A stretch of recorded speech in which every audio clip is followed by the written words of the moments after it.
You know the thing about the word stress? I feel like everybody has a different interpretation of what that word means. So whenever I go to talk about stress, I am a little too aware that the word is so vague that it's almost meaningless. And so in this video, I want to talk about what role does stress play in your pain? And if it is adding to your pain or your symptoms or causing you flare-ups, then what can you do about it? And I'm not even talking about the big stresses, you know, the huge life events that sort of blow everything up in your face. I'm talking about the little, insidious, day-to-day things that just gnaw away at us. The kind of things that if someone asked you, are you okay? You would just be like, oh yeah, I'm fine. I'm fine. Those are the kinds of stresses that can really ramp up your pain. So get ready for me to say the word stress about 1,000 times. And we're gonna go into what is it, why does it make your pain worse, and what can you do about it? Hi, I'm Ellen. I'm a chronic pain and illness counselor with a background in physical therapy. And on this channel, we talk about pain and illness in all its forms. Maybe you're struggling with eczema, maybe you're struggling with neck pain or migraines, back pain, fibromyalgia, whatever it is, what we all share is the fear and the anxiety and the lack of control over our symptoms. I used to be in the exact same boat. I had full body chronic eczema, and I resolved my issues by refocusing my attention on myself rather than my symptoms.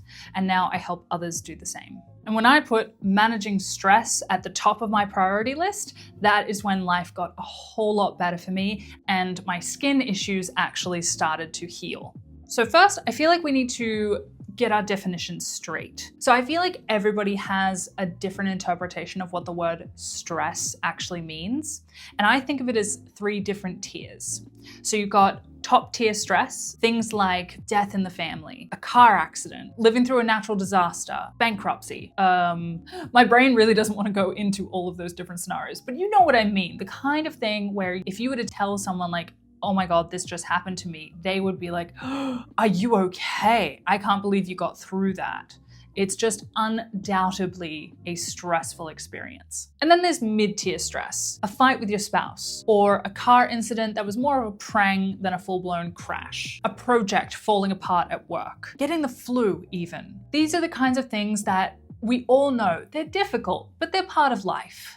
But they're the kind of things that you might talk to a friend about, or you might go get a massage afterwards. You kind of recognize like that was difficult. And then there's bottom tier stress, which I actually think that most people wouldn't even call stress. And this is where I think definitions get murky. It's the kind of uneasiness that slowly chips away at you. It's so small, it's so insidious.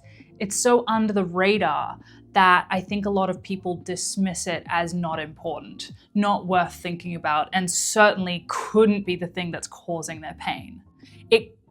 It's so day to day, it's so mundane that surely it couldn't be the problem. It's not really even worth mentioning. Say you and your spouse aren't as close as you used to be. That's just life. Or you don't have as many close friendships as you used to. Life. Or you're not really happy with your body. You know, you don't like yourself when you look in the mirror. Life. Or the bills are paid, but you're still kind of anxious about money. Again, it's just considered to be part of life. It's not what a lot of people would call stress. Housework, traffic, paperwork, boring conversations, working with people you don't like, parenting, social disconnection, lying awake at night and wondering what it's all about. This is the frog in boiling water kind of stress.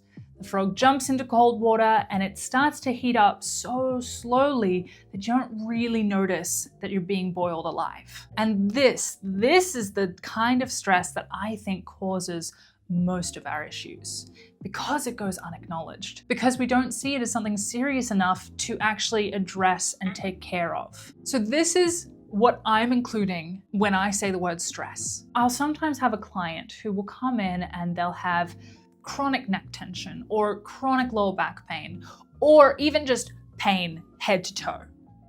And I'll ask them, are you experiencing any stress at the moment? And they'll say, no, not really. Everything's okay. I just have an ache in my shoulder, or my back has just always hurt. And it might take 5, or 10 minutes. Hell, it could take a session or two, maybe a couple of weeks for me to slowly extract their story. And it turns out that they're deeply unhappy in their marriage, or they're grieving the loss of a friendship, or they don't like what they see in the mirror, or they're worried about money even though the bills are paid, but there's just this underlying stress and pressure all of the time. And sometimes it takes me a while to cajole or coax these clients into even acknowledging that these things are difficult, because it's so just a part of life. Now, I'm not even saying we need to change those parts of life or get rid of them. That's definitely not the answer either. We don't want to become fragile, and we don't want to wrap ourselves in cotton wool or live in a bubble. But I just want people to acknowledge, like, these things are tough and they affect us. And if they affect our minds, then they are affecting our bodies. So this is why pain and stress become such close partners, because stress will actually ramp up. It will increase your pain sensitivity.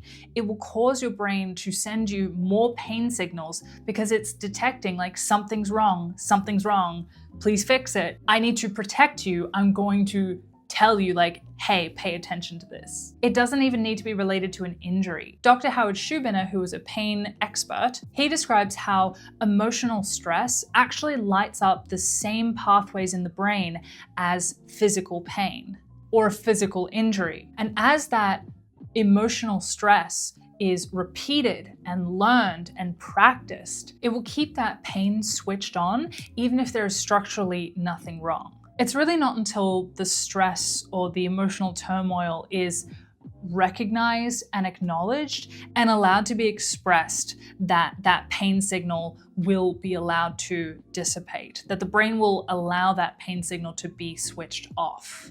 I've seen it so many times in my clinic. A client comes in with lower back pain, and then we discover that she's really angry about a situation in her personal life, and she acknowledges that anger and allows herself to feel it, and the back pain disappears. Or in a more long-term chronic example, I had a client who had been through a lot of stress and a lot of pressure throughout her whole childhood, and she sort of brought those habits into her adult life and put so much pressure on herself as an adult. And she developed lower back pain. But it wasn't until she acknowledged and recognized that those patterns of stress and pressure were what was really causing the back pain that she was able to break those habits and then reverse the back pain. It takes a lot of self-awareness. You have to be aware of the emotional aspect of the stress. You have to be aware of what's going on in your life, because that's the only way that you can change those patterns. So what do we do about it? We can't avoid stress. That's just not an option. You can't avoid every conflict. You can't wrap yourself in cotton wool. And you certainly can't avoid traffic and dishes and bills and children and spouses and friends and existential dread. You can't avoid any of those things. In fact, trying to avoid these things actually only increases the stress because it makes us more fragile. It makes us avoidant of our own lives. And life's gonna come at you. You don't get a choice about that. Resisting it will only make it harder. Really, the answer is to manage it, to at the very least, acknowledge it. What I notice is that the clients who won't allow themselves to acknowledge that they're experiencing stress have the hardest time resolving their pain. But the clients who are able to recognize, like, oh yeah, that was hard, that was tough, even if it was only something small or something that they consider to be small, they're the ones who move through this process so much easier. So step one, acknowledge it. Even if it feels silly, even if it feels like, oh, I shouldn't really be upset about that, or that shouldn't really be causing me stress. Step two, examining what you believe. What are your beliefs around the stress? So for example, two parents drop their kids off at school. Both of them are late. One parent drives away, gets on with their day. The other parent worries about it and experiences bottom tier level of stress all day because of it. What makes the difference? The action is the same. It's basically the same situation. Parent A's perspective is shit happens sometimes. Parent B sees it as a moral failing. Parent B thinks of all the things that are going to go wrong because of this thing. There's so many more messy, negative, self-deprecating beliefs around this action that then causes that low-level, bottom-tier stress for the rest of the day. After you acknowledge, like, I am stressed about this thing, ask yourself, what do I believe about this situation that's causing me to feel this kind of stress? It may at first seem like truth. It may at first seem immovable, like there's no way that I could see this differently. That's usually just because we've practiced that thought or practiced that belief for so long that it feels like truth, but it's really not. And step 3 is having a little bit of a toolbox of things that can help you decompress. Things that can help you break the spiral so that you're not the frog in the boiling water, so that this bottom tier level of stress is not building and building and building and layer upon layer upon layer upon layer, because you're breaking that circuit before it really picks up steam. You know, I was going to list this as step 3, but I've just realized that this is step 0.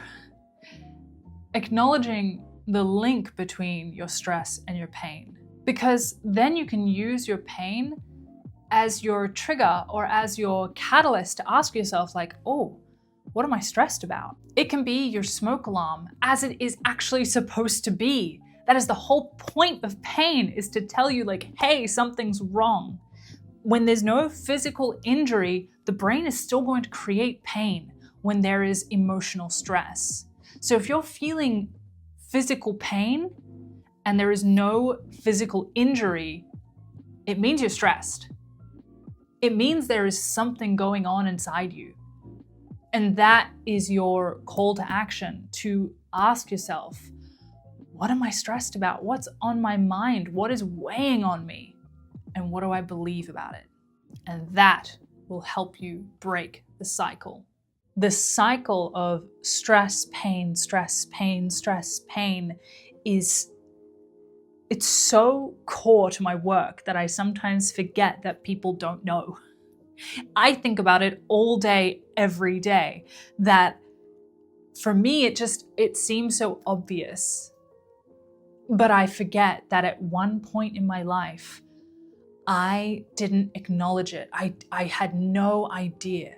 I had no concept that my pain and my illness could possibly be related to what was going on in my mind, to how my nervous system was dealing with the beliefs that I had, with the pressure that I was putting on myself. I have not always known this, and I need to remember that this isn't obvious until you've lived it, until you've experienced what it feels like to break the cycle using this perspective.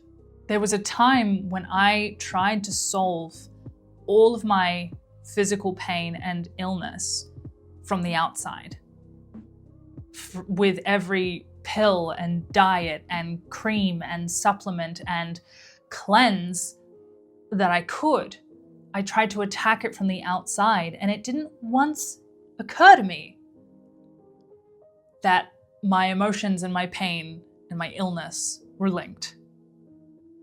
It's wild to me that that was once where my head was at. So remember this.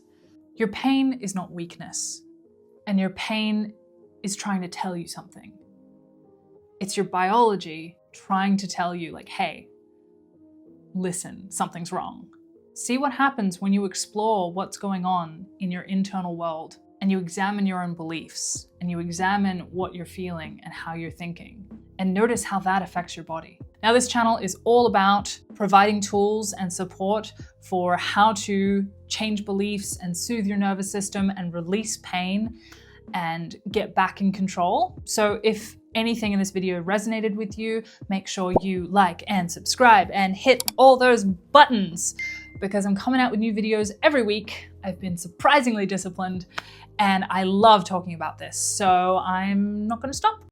Thank you so much for being here, and I will see you in the next one. Bye.